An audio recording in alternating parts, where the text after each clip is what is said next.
जय श्री लक्ष्मी नारायण। जय श्री राधे कृष्णा। ओम नमो भगवते वासुदेवाय।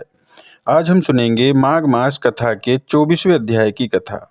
तो बोलिए श्री विष्णु भगवान की जय हो, बोलिए माता महालक्ष्मी की जय हो। पिछले अध्याय की कथा में हमने सुना था कि पृथ्वी देवी की प्रार्थना पर ब्रह्मा जी ने भगवान शंकर और धर्म को साथ लिया और श्रीहरि भगवान विष्णु की शरण में गए। वहां पर जाकर तीनों देवताओं ने भगवान श्री हरि विष्णु की आराधना की, उनकी स्तुति की। सबसे पहले ब्रह्मा जी ने श्री हरि भगवान की स्तुति करते हुए कहा, मैं शांत सर्वेश्वर और अच्युत उन कमल कांत को प्रणाम करता हूँ, जिनकी हम तीनों विभिन्न कलाएं हैं, और समस्त देवता जिनकी कला की भी अंश कला से उत्पन्न हुए हैं। हे निरंजन, मनो, मुनीन्द्र, मानव और चराचर प्राणी आपसे ही आपकी कला की अंश कला के द्वारा प्रकट हुए हैं। स्तुति करते हुए भगवान शंकर ने कहा, आप अविनाशी और अविकारी हैं। योगीजन आप में रमण करते हैं। आप अव्यक्त ईश्वर हैं। आपका आदि नहीं है, परंतु आप सबके आदि हैं। आपका स्वरूप आनंद में है। आप सर्वर स्वरूप हैं। अनिमा आदि सिद्धियों के कारण सबके कारण हैं। सिद्धि के दाता, सिद्धिदाता और सिद्धि रूप हैं। आपकी स्तुति करने में पलक कौन समर्थ है। स्तुति करते हुए धर्म बोले, जिस वस्तु का वेद में निरूपण किया गया है उसी का विद्वान लोग वर्णन कर सकते हैं। जिनको वेद में ही अनिर्वचनीय कहा गया है उनके स्वरूप का निरूपण भला कौन कर सकता है। जिसके लिए जिस वस्तु की संभावना की जाती है वह गुण रूप होती है, वही उसका स्तवन है। जो निरंजन तथा गुणों का पृथक निर्गुण है, उन परमात्मा की मैं भला कैसे स्तुति कर सकता हूँ। देवताओं की स्तुति सुनकर साक्षात श्रीहरि ने उनसे कहा, तुम सब लोग गोलोक को जाओ, पीछे से मैं भी लक्ष्मी के साथ आऊंगा। श्वेत द्वीप निवासी वे नर और नारायण मुनि और सरस्वती देवी यह गोलोक में जाएंगे। अनंत शेषनाग, मेरी माया, कार्तिकेय, गणेश और वेद माता सावित्री यह सब पीछे से निश्चित ही वहां आ जाएंगे। वहां मैं गोपियों और श्री राधा के साथ द्विभुज कृष्ण रूप में निवास करता हूँ। वहां सुनंद आदि पार्षदों और लक्ष्मी के साथ रहता हूँ। नारायण, श्री कृष्ण और श्वेत द्वीप निवासी विष्णु मैं ही हूँ। ब्रह्मा आदि अन्य संपूर्ण देवता मेरी ही कलाएं हैं। देव, असुर और मनुष्य आदि मेरी कला की अंश कला की कला से उत्पन्न हुए हैं। तुम सभी गोलोक को जाओ, वहां पर तुम्हारे अभिष्ट चिंतन कार्य की सिद्धि होगी। इतना कहकर श्रीहरि भगवान विष्णु चुप हो गए। तब उन सभी देवताओं ने उन्हें प्रणाम किया और वहां से अद्भुत गोलोक की यात्रा की। वह उत्कृष्ट और विचित्र परम धाम जरा और मृत्यु को हरने वाला है। वह अगम्य लोक बैकुंठ से 50 करोड़ योजन ऊपर है और भगवान श्री कृष्ण की इच्छा से निर्मित है। वहाँ उसका कोई बाह्य आधार नहीं, श्री कृष्ण ही वायु रूप से उसे धारण करते हैं। वे ब्रह्मा आदि देवता उस लोक की ओर जाने के लिए उन्मुख होकर चल दिए। उन सब की गति मन के समान तीव्र थी। वे सभी के सभी कुछ ही क्षण बाद गोलोक में पहुंच गए। वहां पर पहुंचकर उन्होंने रास मंडल का, वृंदावन का और पूरे गोलोक धाम का दर्शन किया। नारायण जी कहते हैं, हे नारद जी, संपूर्ण गोलोक को का दर्शन करके उन तीनों देवताओं के मन में बड़ा हर्ष हो रहा था।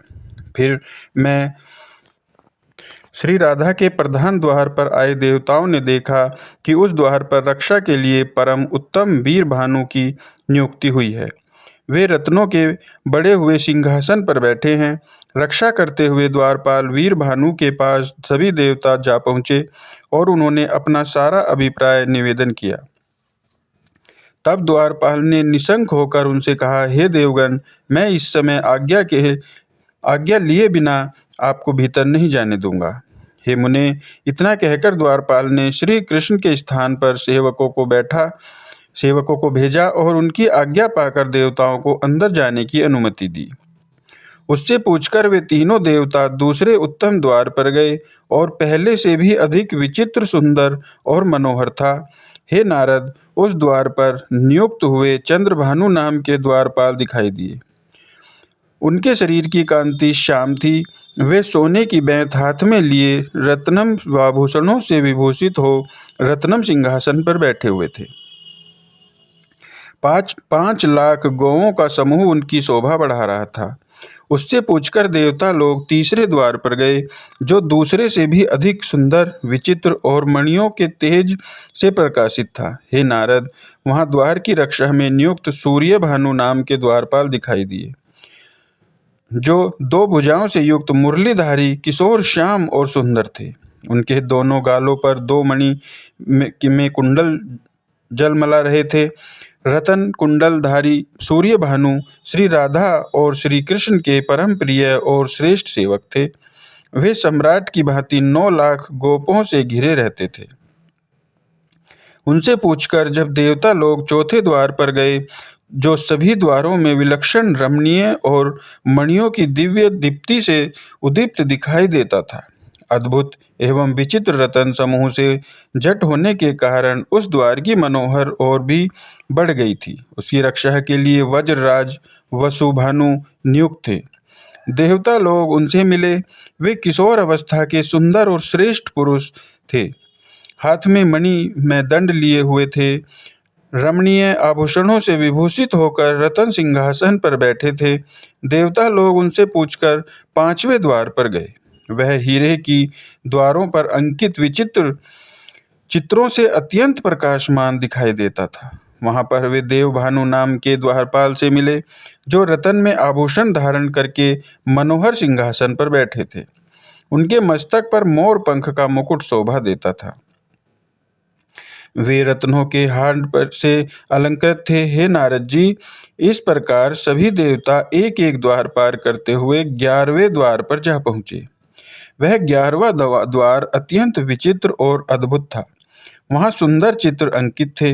वहां के द्वारपाल व्रजराज श्री दामा थे, जिन्हें राधिका जी अपने पुत्र के समान मानती थी। वे पीतांबर से विभूषित थे। बहुमूल्य रत्नों के द्वारा बने रतन सिंहासन पर बैठे थे। अमूल्य रत्नाभर उनकी शोभा बढ़ा रहे थे। उनका रूप बड़ा ही सुंदर था। चंदन, अगरू, कस्तूरी और कुमकुम से उनका श्रृंगार किया गया था। उनसे आज्ञा लेकर वे बड़े द्वार पर गई तो देवताओं ने देखा कि बड़े द्वार की रक्षा में सुंदरी गोपांगनाएं नियुक्त हुई हैं। वे सब के सब यवन से संपन्न और रतन भरण से विभूषित थी। पीतांबर धारिणी थी और बंधे हुए केश कलाप के भार से सुशोभित हो रही थी। हे नारद जी, इस प्रकार एक एक द्वार को पार करते हुए तीनों देवता श्री राधा के अंतपुर में पहुंच गए। वहां पर जाने पर उन्होंने देखा कि उन्हें एक अत्यंत अद्भुत और आश्चर्य से में तेज पुंज दिखाई दिया, जो करोड़ों सूर्यों के समान प्रकाशमान था। वह दिव्य ज्योति से जलगमायमान हो रहा था। ऊपर चारों ओर 7 ताड़ की दूसरी दूरी में उसका प्रकाश फैला हुआ था। सबके तेज को छीन लेने वाला वह प्रकाश पुंज संपूर्ण आश्रम को व्याप्त कर रहा था। वह सर्वत्र व्यापक और सबका बीज, सबके नेत्रों को अवरुद्ध कर देने वाला था। उस तेज स्वरूप को देखकर वे देवता ध्यान मगन हो गए। भक्ति भाव में मस्तक और कंधे झुकाकर बड़ी श्रद्धा के साथ प्रणाम करने लगे। उस समय परमानंद की प्राप्ति से उनके नेत्रों में अश्रु आ गए और सारे अंग पुलकित हो गए। वे ऐसे जान पड़ते थे मानो उनके सारे मनोरथ पूर्ण हो गए हों। उन तेज स्वरूप परमेश्वर को प्रणाम करके वे तीनों देवेश्वर उठकर खड़े हो गए और ध्यान करते समय उस तेज के सामने गए। ध्यान करते करते ब्रह्मा जी के दोनों हाथ जुड़ गए। हे नारद जी, उन्होंने भगवान शिव को दाहिने और धर्म को बाएं कर लिया और भक्ति भाव से चित्त को ध्यान मगन करके उन पर गुणातीत परमात्मा जगदीश्वर श्री कृष्ण की स्तुति करने लगे। श्री नारायण जी कहते हैं, हे नारद जी, उस तेज पुंज के सामने ध्यान और स्तुति करके खड़े हुए उन देवताओं ने उस तेजो राशि के मध्य भाग में एक कमनीय शरीर को देखा, जो सजल धर से समान श्याम कांति से युक्त और परम मनोहर था। उनके मुख पर मंद मुस्कान की छटा छाई थी। उनका रूप परम आनंदजनक और त्रिलोकी के चित्त को मोह लेने वाला था। अग्नि शुद्ध दिव्य पीतांबर से उस श्री विग्रह की अपूर्व शोभा हो रही थी। ऐसा जान पड़ता था मानो स्वेच्छा और कौतूहल व श्रेष्ठ मणियों और रत्नों के सार तत्व से वह रचा गया हो। मनोरंजन की सामग्री मुड़ी से संलग्न बिंब सदृश अरुण अर्धों के कारण उस मुख की मनोहर और भी बढ़ गई थी। वह शुभ दृष्टि से देखता और भक्तों पर अनुग्रह करने के लिए कातर सा जान पड़ता था। उस तेज पुंज में देवताओं ने मनोहर अंग वाली श्री राधा जी को भी देखा। वे मंद मुस्कान के साथ अपनी ओर देखते हुए प्रियतम को तिरछी दृष्टि से निहार रही थी। मोतियों की पहत को तिरस्कृत करने वाली दंतावली उनके मुख की शोभा बढ़ा रही थी। उनका प्रसन्न मुखार बिंद मंद हास्य की छटा से सुशोभित था। तपाए हुए स्वर्ण के समान अंग कांति को सुंदर वस्त्र से आच्छादित करके वे बड़ी शोभा पा रही थी। उनका शरीर बड़ा ही मनोहर था। वे समस्त आभूषणों से विभूषित थी और समस्त आभूषण उनके सौंदर्य से विभूषित थे। उन श्रेष्ठ परमेश्वर और सुंदरी परमेश्वरी का दर्शन करके सभी देवताओं को बड़ा आश्चर्य हुआ। उनके तो मानो सारे मनोरथ पूर्ण हो गए थे। तब उन सभी देवताओं ने पुनः भगवान की स्तुति की। भगवान नारायण जी कहते हैं, इस प्रकार स्तुति करके अपने मनो पूर्ण हुए थे। वे तीनों देवता कामनाओं की पूर्ति करने वाले श्री राधा वल्लभ के सामने खड़े हो गए।